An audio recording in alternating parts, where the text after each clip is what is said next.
जब एक सहाबी ने रात के पिछले पहर में कुरान की तिलावत शुरू की तो बाड़े में बंधा उनका घोड़ा अचानक बेकाबू होकर उछलने लगा और फिर उसी लम्हे उस सहाबी ने आसमान की तरफ एक ऐसा मंजर देखा जिसने उसके होश व हवास का पांसा पलट कर रख दिया।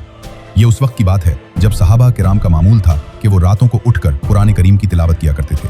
हजरत असीद बिन हजीर भी अपने घर के करीब एक खुली जगह जिसे बाड़ा कहा जाता है और जहां अनाज रखा जाता था वहां पर तिलावत कलाम पाक में मशगूल थे।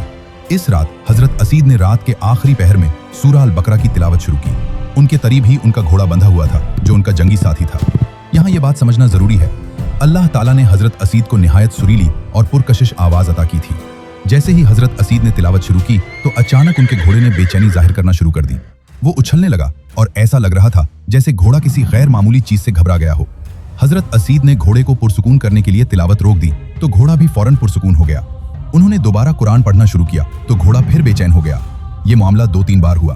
अब हजरत असीद को एहसास हुआ कि यहाँ कुछ गैर मामूली हो रहा है। घोड़े की आंखों में अजीब सी दहशत थी।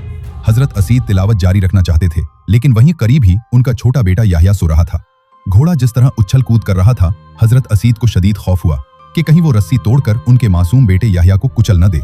जब हजरत असीद बच्चे को उठाने के लिए झुके और फिर इत्तेफाकन अपनी नजरें आसमान की तरफ उठाईं, उन्होंने देखा कि आसमान की तरफ एक नूर या बादल जैसी चीज है जिसमें चरागों जैसी रोशनियां थीं और वो आहिस्ता आहिस्ता ऊपर की तरफ जा रही थीं, यहाँ तक कि तारीक आसमान की बुलंदियों में गायब हो गईं। हजरत असीद पूरी रात हैरत और वजद की कैफियत में रहे और सुबह होते ही फौरन अल्लाह के नबी की बारगाह में हाजिर हुए और सारा किस्सा सुनाया। नबी करीम ने जब ये माजरा सुना तो आप सल्लल्लाहु अलैहि वसल्लम के लबों पर एक दिलकश मुस्कुराहट आ गई। आप सल्लल्लाहु अलैहि वसल्लम ने फरमाया, ए असीद, काश तुम तिलावत जारी रखते।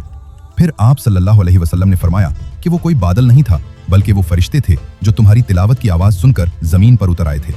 अल्लाह के रसूल ने एक हैरानकुन बात यह भी बताई कि अगर असीद तिलावत जारी रखते तो सुबह तक वो फरिश्ते वहीं रहते और मदीना के लोग भी उन्हें अपनी आंखों से देख लेते, क्योंकि वो नूरानी मखलूक अल्लाह के कलाम की मिठास में इस कदर खो चुकी थी कि वो लोगों की नजरों से भी न छुपते।